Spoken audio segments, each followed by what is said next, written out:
Hello students, कैसे हैं आप सब लोग। हमारा जो नेक्स्ट चैप्टर है वो है comparative and common size statement. ये चैप्टर इसी साल आपके सिलेबस में आया है और 3 to 4 मार्क्स का एक क्वेश्चन 100% बनना ही बनना है। इससे मैं आपको दो चीज कराऊंगा, पहला कंपैरेटिव स्टेटमेंट, दूसरा कॉमन साइज स्टेटमेंट। कंपैरेटिव के अंदर भी मैं दो चीजें कराऊंगा क्लास, वो comparative balance sheet, comparative income statement. Common size के अंदर भी दो, common size balance sheet and common size income statement. छोटा सा क्लास ये पार्ट है, मतलब ज्यादा बड़ा कुछ है नहीं। दो दो तीन तीन क्वेश्चन भी अगर हम प्रैक्टिस कर लेंगे ना पूरे चैप्टर से तो भी मोर देन इनफ है। और कमजोर से कमजोर बच्चों को बोलना चाहूंगा, अगर आप कंपैरेटिव स्टेटमेंट भी कर लोगे ना तो भी क्लास आपके नंबर 3 से 4 नंबर पक्के हो जाएंगे। ठीक है, तो स्टार्ट करते हैं क्लास बिना देरी किए। Comparative and common size statement. सबसे पहले कंपैरेटिव स्टेटमेंट होता क्या है। देखो यार, फाइनेंशियल स्टेटमेंट्स जो होते हैं ना, यानी कि बैलेंस शीट, इनकम स्टेटमेंट यानी प्रॉफिट एंड लॉस, और इसके अलावा cash flow, notes to accounts, ये चार होते हैं फाइनेंशियल स्टेटमेंट। और इनको एनालाइज करना है, हमें स्टडी करना है। आपकी बुक का नाम ही है एनालिसिस ऑफ फाइनेंशियल स्टेटमेंट्स। तो इनको एनालिसिस करना है, स्टडी करना है हम लोगों को, ताकि क्लास हम लोग इनको समझ के एक बेटर कंक्लूजन निकाल सकें, हम फॉरकास्टिंग कर सकें कल को कंपनी कितना कमाई कितना नहीं कमाएगी। तो उस एनालिसिस को करने के लिए कुछ टूल्स होते हैं, कुछ टूल्स जिनसे क्लास फाइनेंशियल स्टेटमेंट्स को एनालिसिस किया जाता है। तो उन टूल्स के अंदर सबसे पहला टूल है class comparative and common size statements, और दूसरा है अकाउंटिंग रेशियो, तीसरा है आपका कैश फ्लो स्टेटमेंट। तो what are the tools of analysis of financial statements?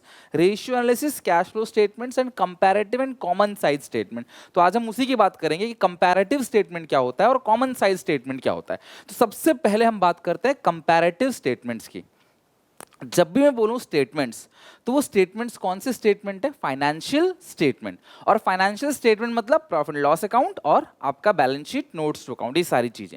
अब किसी भी दो फाइनेंशियल स्टेटमेंट्स को जब आप कंपेयर करते हो तो कहीं ना कहीं क्लास रिजल्ट मिलता है कि हम कितना अच्छा कर रहे हैं, हम कितना कहाँ पे ग्रोथ हो रहा है, कहाँ पे डाउन जा रहे हैं हम लोग। जैसे आपके फर्स्ट टर्म के मार्क्स सेकंड टर्म मार्क्स से आप कंपेयर करते हो, ताकि आप देख सको कि आप ग्रोथ में जा रहे हो या डाउन हो रहा है आपका परफॉर्मेंस, किस सब्जेक्ट में अच्छा परफॉर्म कर रहे हो, किस सब्जेक्ट में एक्स्ट्रा अटेंशन की जरूरत है।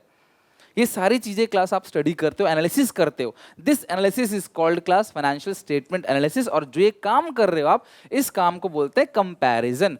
तो जब एक कंपनी अपने खुद के ही कंपनी से कंपेयर करती है पिछले साल के स्टेटमेंट से, लाइक मैं एक्स लिमिटेड हूं, मैं अपने 2022 के स्टेटमेंट को 2021 के स्टेटमेंट से कंपेयर कर रहा हूं, ठीक है। तो this is called class intra firm comparison, जहां पे एक फर्म अपने ही फर्म खुद से कंपैरिजन कर रही है कि मैंने पिछले साल क्या परफॉर्म किया था, इस साल क्या परफॉर्म किया है। This is called intra firm comparison. लेकिन जब एक्सेल लिमिटेड वाई लिमिटेड से कंपेयर करेगा, this is called inter firm comparison. जब एक कंपनी किसी दूसरी कंपनी से कंपैरिजन करती है और देखती है कि यार उन्होंने कितना चेंज किया, हमने कितना चेंज किया, this is called inter firm comparison. तो कंपैरेटिव स्टेटमेंट में दो चीजें होती है, इंट्रा और इंटर। इंटर मतलब खुद से कंपेयर करना, और इंडस्ट्री में किसी और से कंपेयर करने का मतलब क्या होता है?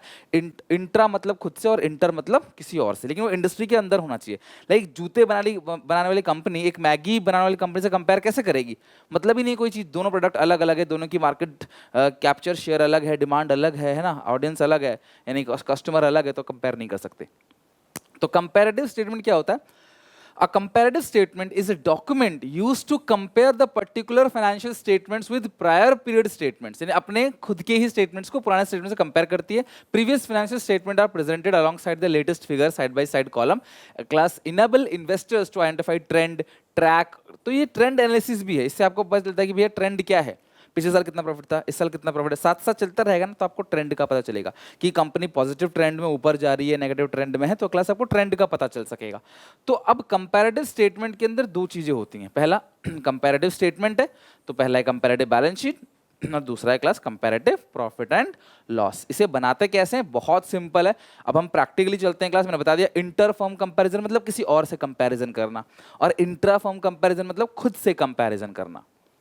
अब आता है comparative balance sheet. Comparative statement के अंदर तुमने दो चीजें देखी हैं, पहला है क्लास कंपैरेटिव बैलेंस शीट, और दूसरी जो चीजें पढ़ोगे वो पढ़ोगे कंपैरेटिव स्टेटमेंट ऑफ प्रॉफिट और लॉस। कंपैरेटिव बैलेंस शीट और दूसरा जो पढ़ोगे क्लास वो क्या है, comparative statement of profit and loss. ठीक है, अब कंपैरेटिव बैलेंस शीट हो चाहे comparative statement of profit and loss हो, इसमें आपको क्लास दो एक्स्ट्रा कॉलम बनाना पड़ता है। एक कॉलम का नाम होता है एब्सोल्यूट चेंज, ध्यान समझना, एक कॉलम का नाम है एब्सोल्यूट चेंज और दूसरे कॉलम का नाम है परसेंटेज चेंज। एब्सोल्यूट चेंज का मतलब फिगर्स में, नंबर्स में कितना चेंज आया। मैं लाइक बोलूंगा पहले मेरे 50 नंबर थे अब 75 नंबर हो गए, तो नंबर कितने चेंज कितना आया 25। लेकिन इस 25 को 50 से डिवाइड देके इनटू 100 करोगे तो पता चलेगा क्लास परसेंटेज में कितना चेंज आया 50%। मैं बोलूंगा कि भाई मेरे 50 नंबर थे पहले, अब मेरे 75 नंबर हो गए, यानी कि मेरे 25 नंबर से बढ़ गया, मेरे स्टेटमेंट जो है 25 नंबर से बढ़ गया। और परसेंटेज की बात करूं तो 50% से मेरा इंक्रीमेंट हो गया, इंक्रीज हो गया नंबर। ठीक है, सैलरी की बात कर लो, प्राइस की बात कर लो, किसी की बात कर लो, तो यहाँ पे जो इंक्रीज नंबर में आ रहा है वो है 25। This change is called absolute change. जब इसी चेंज को परसेंटेज में मेजर करेंगे this is called percentage change. अब ज्यादा बिना देरी किए क्लास फटाफट आते हैं, क्वेश्चन बनाते हैं। इसका बहुत आसान है, इसी कॉन्सेप्ट पे हमारे सारे क्वेश्चन बन जाएंगे। तो ये एक क्वेश्चन है, the balance sheet of mini limited as on 31 March, year end की बैलेंस शीट दे रखी है आपको। ये रही क्लास बैलेंस शीट, फॉर्मेट पता होगा क्लास, इक्विटी एंड लायबिलिटीज है और फिर क्लास आपके एसेट्स से पूरा का पूरा ये फिगर भी दे रखा है। तो जब भी आपको बैलेंस शीट दी होती है 2 ईयर की दी होती है, इसको बोलते हैं क्लास करंट ईयर, इसको बोलते हैं प्रीवियस ईयर, करंट ईयर और प्रीवियस ईयर। तो ये पूरी की पूरी बैलेंस शीट दी गई है और तुम्हें करना क्या है, कंपैरेटिव बैलेंस शीट बनाना है। You have to prepare comparative balance sheet. तो कंपैरेटिव बैलेंस शीट सीखते हैं, फिर कंपैरेटिव इनकम स्टेटमेंट सीखेंगे, फिर चलेंगे कॉमन साइज पे, फिर कॉमन साइज की बैलेंस शीट, कॉमन साइज का statement. With in 40 minutes class मैं कोशिश करूंगा पूरा का पूरा अच्छे से करा दूं। सीवीटी में इससे बाहर गारंटी है नहीं आएगा, बिकॉज ये हद से ज्यादा डीप है। ठीक है, तो चलो ये है क्लास हमारे पास पूरा का पूरा क्वेश्चन, करंट ईयर है नया वाला, और मतलब कंपनी की बैलेंस शीट 2 साल के साथ में दी होती है ताकि आप देख सको भैया क्या है, चेंजेस, ग्रोथ हो रहा है, डाउन हो रहा है, क्या हो रहा है। ठीक है, तो हमें यहाँ पे 2 कॉलम बनाने हैं, तो मैं बना लेता हूँ क्लास 2 कॉलम।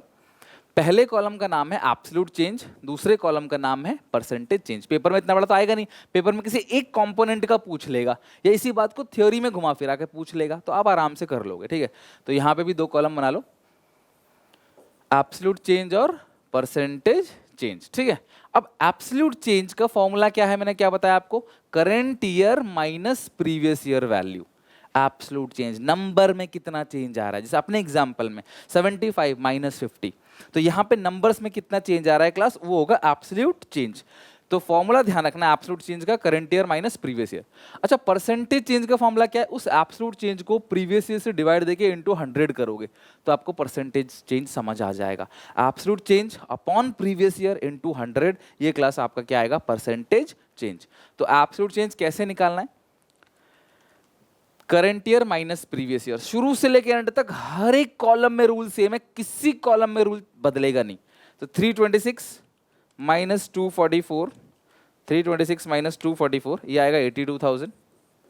ये क्लास आएगा 1 लाख माइनस 1 लाख 0, 696,000 माइनस 4 लाख 38,000, ये आएगा 2 लाख 58,000।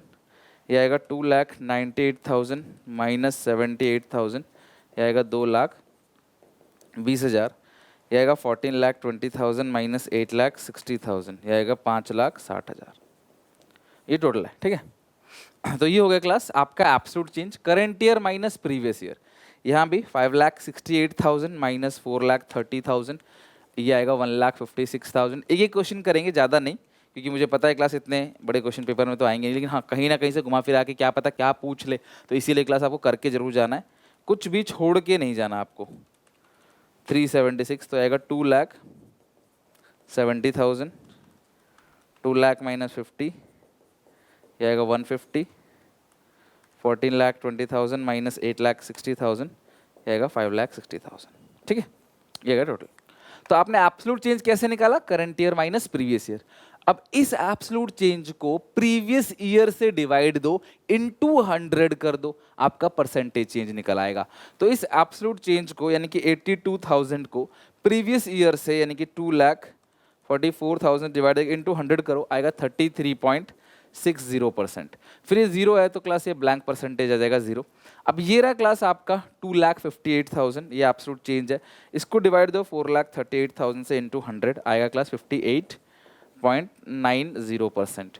फिर ये है क्लास 2,20,000, इसको डिवाइड दो 78,000 से, इंटू 100 इज 282। तो सवाल ये है, क्या ये परसेंटेज चेंज 100 से ज्यादा हो सकता है? बिल्कुल हो सकता है। कोई चीज अगर डबल से ज्यादा बढ़ जाए तो परसेंटेज चेंज 100 से ज्यादा हो सकता है। भाई ये पहले कितना था? 78 था, अब कितना हो गया? 298। तो 78 तो कितना कम है? 298 डबल से भी ज्यादा बढ़ गया, इसलिए परसेंटेज क्या है क्लास? लगभग 3 गुना, 2.8205। अब टोटलिंग कितनी है? चेंज कितना है? 5,60,000 डिवाइड बाई प्रीवियस 860 इंटू 100 आएगा 65.11%। तो इस तरीके से class current year minus previous year absolute change, उस प्रीवियस ईयर को डिवाइड दे दोगे क्लास आप, सॉरी मतलब उस एब्सोल्यूट चेंज को डिवाइड दोगे प्रीवियस ईयर से इंटू 100, आपका परसेंटेज चेंज आ जाएगा। सेम क्लास फंडा यहाँ भी लगेगा। 1,56,000 है एब्सोल्यूट चेंज, डिवाइड दोगे प्रीवियस ईयर से यानी कि 4,30,000 से इंटू 100, ये आएगा 36.28%। फिर ये एब्सोल्यूट चेंज है 2,000, डिवाइड दोगे 4,000 से इंटू 100, यह आएगा क्लास 50%। यह आएगा 2,70,000 डिवाइड बाई 3,76,000 इंटू 100, यह आएगा 71.80%। यह आएगा 1,50,000 divide by 50,000 into 100, 1,50,000 divide by 50,000 into 100, यह आएगा 300%। 3 गुना 50 था पहले, अब होगा 2 लाख। तो 50 का 3 गुना कितना होता है? 1.5 लाख। तो 1.5 लाख से ये बढ़ गया। और यहाँ पे क्लास आएगा 560 डिवाइड बाई 160 इंटू 100, आएगा 65.11%। तो ये है पूरा का पूरा आपका comparative statement of profit and loss, sorry comparative balance sheet है, स्टेटमेंट ऑफ P&L नहीं, कंपैरेटिव बैलेंस शीट। अब जो कंपैरेटिव इनकम स्टेटमेंट है यानी comparative statement of P&L loss जो है वो भी सेम टू सेम ऐसा ही बनेगा, उसमें कोई बड़ी बात नहीं है, बिल्कुल ऐसा ही। 2 कॉलम, एक कॉलम एब्सोल्यूट चेंज, एक column percentage change. Absolute change मतलब current year minus previous year, percentage change मतलब ये जो एब्सोल्यूट चेंज है उसको प्रीवियस ईयर से डिवाइड देके इनटू 100 करना है, राइट। चलो अब आते हैं class comparative statement of P&L। Same to same ditto यही 2 कॉलम बनेगा, एब्सोल्यूट चेंज, परसेंटेज चेंज। लेकिन एक छोटा सा डिफरेंस है, क्या कि बैलेंस शीट का फॉर्मेट जनरली क्लास तुमको गिवन था, लेकिन जो इनकम स्टेटमेंट है उसका फॉर्मेट जो है तुम्हें अरेंज करना पड़ेगा। ध्यान समझना क्लास, इनकम स्टेटमेंट का जो फॉर्मेट है इसे तुम्हें क्लास प्रॉपर तरीके से अरेंज करना पड़ेगा। अरेंज कैसे करेंगे इसलिए फॉर्मेट पता होना चाहिए। ये फॉर्मेट आप सबको पता होना चाहिए, यहां से भी क्वेश्चन पूछा जा चुका है लास्ट ईयर, तो ये भी क्वेश्चन पूछा आ सकता है। क्या? सबसे पहले आता है class particulars, notes to accounts, previous year, current year, फिर एब्सोल्यूट चेंज और परसेंटेज चेंज। ये तो पता है आपको। ये किसका फॉर्मेट है? कंपैरेटिव स्टेटमेंट ऑफ P&L, या इसी को बोलते हैं कंपैरेटिव इनकम स्टेटमेंट, क्योंकि स्टेटमेंट ऑफ P&L बोलो या इनकम स्टेटमेंट बोलो बात बराबर है, ठीक है। सबसे पहले आप यहां लिखते हो रेवेन्यू फ्रॉम ऑपरेशन। सबसे पहले क्या लिखते हैं? Revenue from operation. इसको नेट सेल बोलते हैं। आपका ऑर्डिनरी कोर्स ऑफ बिजनेस में जो आप काम कर रहे हो उससे जो आप पैसा कमा रहे हो, जो सेल हो रही है नॉर्मल कोर्स ऑफ एक्शन में, this is called class revenue from operation. कुछ ऐसी इनकम है जो क्लास अदर इनकम है, लाइक रेंट मिल गया, इंटरेस्ट मिल गया, कुछ और इनकम है जो आपका काम नहीं है लेकिन फिर भी आप कमा रहे हो। कोई बिल्डिंग है उसका क्लास रेंट आपको मिल रहा है, ठीक है, तो काम नहीं है लेकिन हाँ फिर भी पैसे कमा रहे हो, अदर इनकम। दोनों को जोड़ोगे क्या आएगा?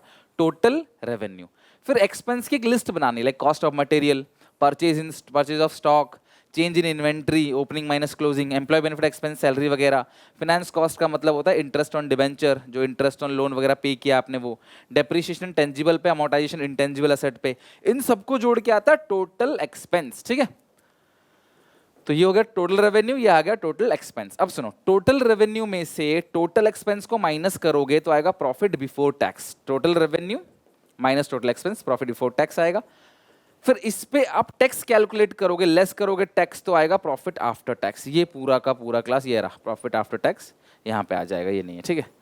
तो ये हो गया क्लास आपका पूरा का पूरा इनकम स्टेट। आओ मेरे साथ रिपीट करो। सबसे पहले revenue from operation plus other income आएगा टोटल रेवेन्यू। फिर एक्सपेंस की लिस्ट बनाओगे, ठीक है, बहुत सारे एक्सपेंस है, कोई भी ले लो। उसके बाद आएगा टोटल एक्सपेंस, फिर टोटल रेवेन्यू में से टोटल एक्सपेंस घटा दोगे तो आएगा प्रॉफिट बिफोर टैक्स। फिर आप टैक्स लगाओगे पीबीटी पे, ये टैक्स हमेशा इसके ऊपर लगेगा, पीबीटी के ऊपर। तो जो प्रॉफिट बिफोर टैक्स है उस पर टैक्स कैलकुलेट होगा, माइनस करके जो आएगा वो आएगा प्रॉफिट आफ्टर टैक्स। और इसी प्रॉफिट आफ्टर टैक्स को जब डिवाइड देते हो नंबर ऑफ शेयर से तो आपके पास आता है class EPS, earning per share. ये भी तुम्हारे रेशियो में सिलेबस में है। ओके, तुम चाहते हो कराना जो डिफरेंट रेशियोज हैं तो मुझे कमेंट में मेंशन कर देना, मैं करा दूंगा, ठीक है। तो ये हो गया क्लास पूरा का पूरा, ये हो गया स्टेटमेंट ऑफ P&L। और कंपैरेटिव में सिर्फ 2 कॉलम एक्स्ट्रा लग जाते हैं, एब्सोल्यूट चेंज, परसेंटेज चेंज। चलो आओ बनाते हैं अच्छे से। From the following statement of profit loss skills India limited for the year and 31 March 21-22 prepare comparative statement of profit loss. अब ये टेढ़ा मेढ़ा दे रखा है, अच्छे से अरेंज करके नहीं दिया है, तो मैं क्या करूंगा, इसको अच्छे से अरेंज करूंगा। तो मैं हेडिंग बना लेता हूं, statement of P and L, comparative statement of P and L, ये हो गया। पर्टिकुलर्स 31 मार्च 21, 31 मार्च 22, और ये हो गया क्लास एब्सोल्यूट चेंज, ये हो गया परसेंटेज चेंज। ठीक है, मैंने फॉर्मेट देखो बना लिया है पूरा का पूरा। सबसे पहले मैं इसके अंदर लिखूंगा रेवेन्यू फ्रॉम ऑपरेशन। सबसे पहली चीज इसके अंदर क्या आएगी, रेवेन्यू फ्रॉम ऑपरेशन। आओ जरा देखो, क्लास पूरा अच्छे से कवर करना, कॉमन साइज भी कराऊंगा अभी।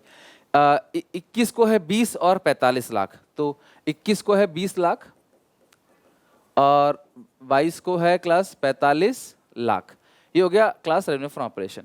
इसमें अदर इनकम कुछ है ही नहीं, तो यही जो रेवेन्यू फ्रॉम ऑपरेशन है ये वही है क्लास आपका टोटल रेवेन्यू फ्रॉम ऑपरेशन। ठीक है, फिर सेकंड में क्लास आप क्या करोगे, एक्सपेंस की लिस्ट बनाओगे। मुझे यहाँ पे 2 एक्सपेंसेस दिख रहे हैं, पहला और दूसरा।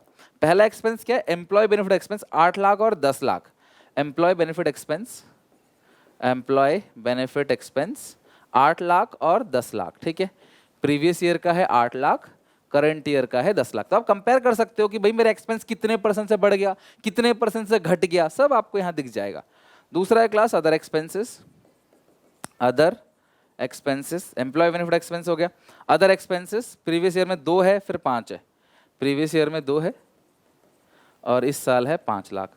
तो अब आप एक और कॉलम बनाओगे, दिस इज कॉल्ड टोटल, इसको क्या बोलेंगे class, total expenses. Total expenses 8 2 10 lakh और 10 5 15 लाख।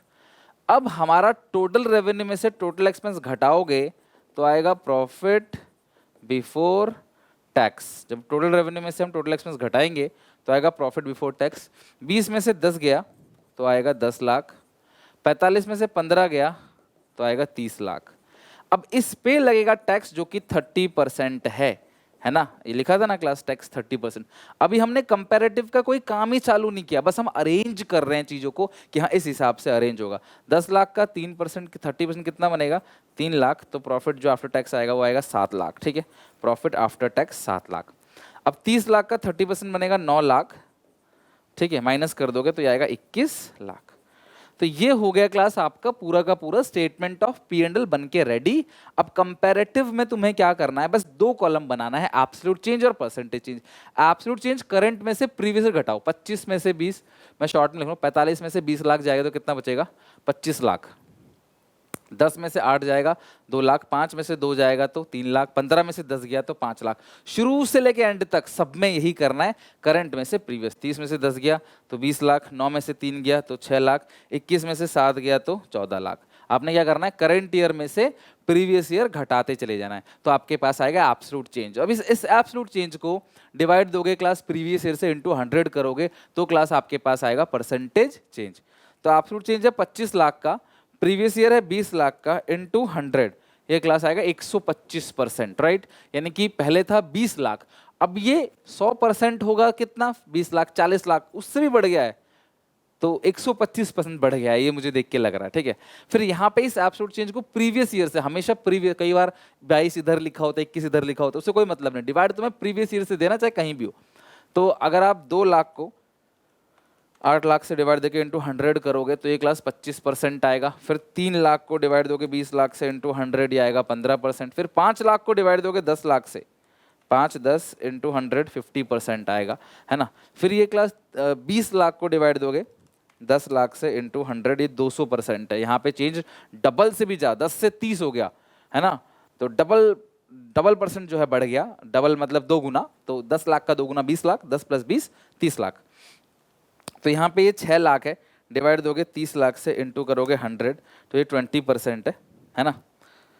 6 लाख डिवाइड बाई 30 लाख है, 3 लाख है, 6 डिवाइड बाई 3 इंटू 100, 200% है क्लास। ये भी डबल बढ़ रहा है। और यहाँ पे भी अगर देखोगे 14 lakh divide by 7 lakh into 100, तो ये भी 200% है। ये तीनों सेम आता है, ठीक है। तो एक चीज़ आप नोटिस करो, तो आपको कई बार परसेंटेज चेंज गिवन दे देगा और आपको ये नंबर दे देगा, आपको एब्सोल्यूट चेंज निकालना पड़ेगा, या फिर ये नंबर पूछेगा, आपको absolute change percentage change given दे देगा। तो कोई भी चीज निकल सकती है। फॉर्मूला आप हमेशा ध्यान रखना, बस फॉर्मूला क्या है, एब्सोल्यूट चेंज का फॉर्मूला क्या है, previous year value minus current year value, और परसेंटेज चेंज का जो फॉर्मूला है वो है absolute change divide by previous year into 100। तो ये क्लास आ गया आपका परसेंटेज चेंज। तो यही दो चीजें हैं, यही दो बातें हैं जो तुम लोगों को क्लास अच्छे से ध्यान रखना था कंपैरेटिव बैलेंस शीट या फिर कंपैरेटिव इनकम स्टेटमेंट के अंदर। दैट्स इट, इतना ही तुम्हें करना था, इतना ही तुम्हें समझना था और कुछ नहीं। आई होप आपको कंपैरेटिव स्टेटमेंट अच्छे से एकदम परफेक्ट तरीके से समझ आ गया होगा, ठीक है। नाउ अब चलते हैं क्लास इसके बाद कॉमन साइज स्टेटमेंट। ये होता क्या है, कंपैरेटिव समझ आ गया सर, कंपेयर करते हैं नंबर में और परसेंटेज में, that's it. Common size statement, common size statement is a form of analysis and interpretation of financial statement, is also known as vertical analysis. This method class उसको comparative जो था horizontal था, ये vertical है, वो trend analysis था, ये vertical है class. This method analysis financial statement by taking into consideration each of the line item as a percentage of the base of that particular accounting period. जब भी बात की जाए ना percentage में, तो वो class common size statement है। इसके अंदर भी दो बनता है, common size balance sheet, common size income statement। मैं तुम्हें कुल मिला के पहले common size बैलेंस शीट बना के दिखाता हूं, फिर तुम्हें समझ आएगा क्लास कॉमन साइज स्टेटमेंट क्या है और इसे क्यों बनाते हैं, ठीक है। तो सबसे पहले कॉमन साइज बैलेंस शीट की बात करते हैं। यहां पे भी दो कॉलम बनेंगे सर, वहां पे भी दो कॉलम बनते थे, एग्जैक्टली। कंपैरेटिव में भी दो कॉलम बनाते थे,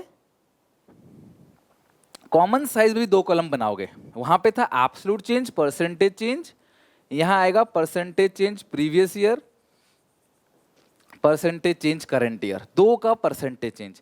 ये है क्या, अगर मैं तुमसे बोलूं कि मेरी पॉकेट मनी है 100 रुपए, अगर मैं तुमसे बोलूं मेरी पॉकेट मनी है 100 रुपए, जिसमें से मैंने 20 रुपए की क्लास अपना स्टडी मटेरियल खरीदा, कॉपी पेन खरीदा मैंने 20 रुपए का, 70 रुपए का मैंने खाने पीने का आइटम खरीद लिया, और 10 रुपए का सामान मैंने प्ले आइटम खरीदा, खेलने कूदने का आइटम खरीदा, ठीक है, स्पोर्ट्स इक्विपमेंट वगैरह, ठीक है। मैं एग्जांपल दे रहा हूँ, इसे लाख मान लो, 1000 मान लो। तो अब अगर मैं आपसे बोलूँ कि भाई देखो मेरी टोटल इनकम 100 है पॉकेट मनी, उसमें से मैंने 20 रुपए की कॉपी पेन खरीदा, स्टडी मटेरियल खरीदा, तो इससे बेहतर क्या मैं ये कह सकता हूं कि मैं अपनी इनकम का या पॉकेट मनी का 20% स्टडी मटेरियल पे खर्च करता हूं, 20%। तो सर आप बोलोगे सर ये तो नंबर में था, ये परसेंटेज में हो गया। बस यही चीज आपका कॉमन साइज बैलेंस शीट है कि मेरी बैलेंस शीट की जो टोटल एसेट या टोटल लायबिलिटी वो पूरी है, वो 100% है। अब मैं उस 100% में से मेरा करंट एसेट कितना परसेंट है, मेरा फिक्स एसेट कितना परसेंट है, मेरी इन्वेस्टमेंट कितने परसेंट है, मेरे स्टॉक कितने परसेंटेज है, मेरी कैश बैलेंस कितना परसेंटेज है of total balance sheet. Common size statement कहता है कि हमारी बैलेंस शीट जो है वो टोटल है 100%। अब हर एक आइटम इस 100% का कितना कितना परसेंटेज है, इसको बोलते हैं कॉमन साइज बैलेंस शीट। अब हम एक क्वेश्चन चलते हैं, यही रहा हमारा क्वेश्चन, हमने अभी थोड़ी देर पहले इसको कंपैरेटिव बनाया था। अब सेम इसी क्वेश्चन में हम कॉमन साइज बनाएंगे, ठीक है। तो ध्यान से देखना, सेम यही है क्लास क्वेश्चन, लेकिन हम जो बनाएंगे इसमें क्लास, वो बनाएंगे क्लास कॉमन साइज। तो वो कैसे बनेगा जरा ध्यान से अभी देखना, ठीक है। यही पूरा का पूरा क्वेश्चन बैलेंस शीट है, हमें दो कॉलम एक्स्ट्रा बनाने। पहला परसेंटेज चेंज 2022, परसेंटेज चेंज 2021, ठीक है। क्या करना है क्लास, परसेंटेज चेंज 2022 और परसेंटेज चेंज 2021। आई क्लास बात समझ। तो ये हो गया क्लास आपका कंप्लीट बैलेंस शीट। अब हमें करना क्या है, ध्यान समझना। कॉमन साइज बैलेंस शीट में बैलेंस शीट की जो टोटलिंग होती है ना क्लास, टोटल, ये रही बैलेंस टोटल, वो बेस मानते हैं क्लास, उसी बेसिस पे कंपैरिजन होता है। जैसे आपके घर वाले कई बार किसी को बेस मान लेते हो, शर्मा जी का लड़का, उसको बेस मान लिया। अब तुम्हारे कितने परसेंटेज है, सर मेरे पापा मेरे 90% है, शर्मा जी के बच्चे का तो 95 है, तो तुम्हारे कम है। तुम्हारे कितने परसेंट है, 70, शर्मा जी के बच्चे के 65 है, तुम्हारे ज्यादा है, यस। तो आपने उसको बेस मान लिया, वो क्या कर रहा है तू वही करेगा, वो ऐसा नहीं करता है, वो चीज, तो उसको किसी को बेस मान लेना। तो जब उसी से बार बार कंपेयर कर रहे हो उसको बेस मान के, तो कॉमन साइज बैलेंस शीट में बेस किसको माना जाता है, टोटलिंग को। कॉमन साइज बैलेंस शीट में आप बेस किसको मानते हो क्लास, टोटलिंग को। तो जो बैलेंस शीट की टोटलिंग है ना, वो बेस है। अब हर एक आइटम को इससे कंपेयर करोगे, हर एक आइटम को इससे डिवाइड दोगे आप, ठीक है।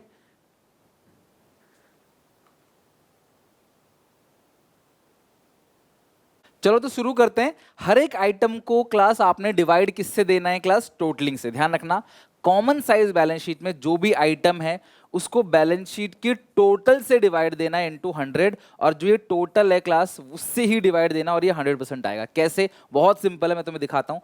3,26,000 है, 3,26,000 है, इसको डिवाइड दो 14,20,000 से। 3,26,000 डिवाइड बाई 14,20,000 और इनटू 100, ये क्लास आएगा 22.9%। ठीक है, 22.95। पता है क्या मतलब है इस चीज का? इसका ये मतलब है कि जो मेरी बैलेंस शीट है 14,20,000, इसका 22.95% जो मेरा बनेगा वो बनेगा क्लास 3,26,000। ठीक है, या 22.96 ले लो, 14,20,000 का और क्लास 22.96 ले लो। ठीक है, जो परसेंटेज में आ रहा है वो मेरा बनेगा 3,26,000। फिर आपने क्या करना है, फिर 1,00,000 है, फिर इस 1,00,000 को डिवाइड देना है किससे? 14,20,000 से इंटू 100, ये आएगा 7.04%। फिर ये 696 को डिवाइड दोगे 14,20,000 इंटू 100, 49.01%। फिर ये 2,98,000 है, इसको डिवाइड दोगे क्लास 14,20,000 से इंटू 100, ये बनेगा क्लास 20.98%। फिर इस 14,20,000 को इसी 14,20,000 से डिवाइड दोगे तो इंटू आएगा क्लास 100%। तो कहने का मतलब क्या है, कॉमन साइज बैलेंस शीट में टोटलिंग को 100% मानते हैं, उसी को बेस मानते हैं, उसी से कंपेयर करते हैं सारी फिगर को। तो ये सारी की सारी फिगर हो गई लाइबिलिटी साइड की। अब इसी को असेट साइड से भी कंपेयर करो, सेम टू सेम यही काम असेट साइड भी करना है। 5,68,000 को डिवाइड देना है 14,20,000 से। कई बार बच्चे बोलते हैं सर असेट साइड की टोटलिंग या लाइबिलिटी की, दोनों की बराबर होती है, तो आपको टोटल से डिवाइड देना। इस साल का टोटल जो है इस साल से डिवाइड दो, अगले साल में सारी फिगर को डिवाइड देंगे 8,60,000 से। अब ये काम आप करोगे।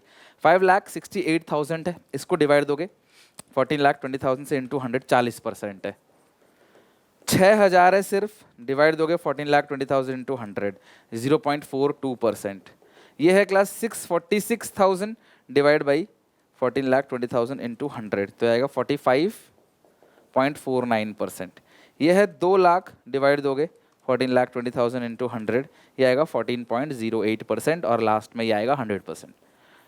ठीक है, तो मेरे कहने का मतलब पता क्या है कि हमारी जो बैलेंस शीट है उसका 40% जो है वो है प्लांट एंड मशीनरी, उसका 0.4% क्या है क्लास नॉन करेंट इन्वेस्टमेंट्स। ठीक है, और उसका 45% क्या है ट्रेड रिसीवेबल, उसका 14% क्या है class cash and cash equivalent. तो हमें ये क्या बताता है कि हमारी जो पूरी बैलेंस शीट है उसका हर एक आइटम उस बैलेंस शीट की टोटलिंग का कितना परसेंटेज है, इसी को बोलते हैं कॉमन साइज बैलेंस शीट।